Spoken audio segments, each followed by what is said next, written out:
ঘূর্ণিঝড়ে রেমালের প্রভাবে ভয়াবহ অবস্থা গোটা ঊনকোটি জেলায়। গত দুদিন থেকে ঊনকোটি জেলার সর্বত্র মাঝারি ও হালকা বৃষ্টি হচ্ছে অনবরত।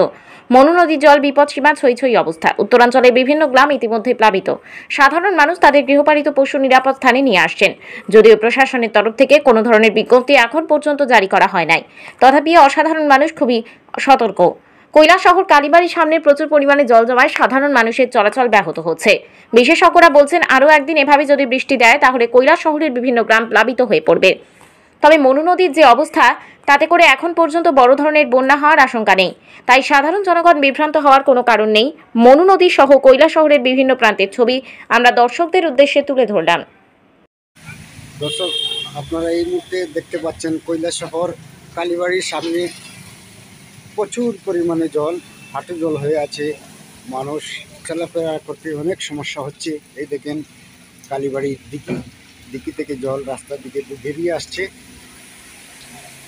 এই দেখেন কালীবাড়ি টাউন, কালীবাড়ি প্রচুর পরিমাণে জল।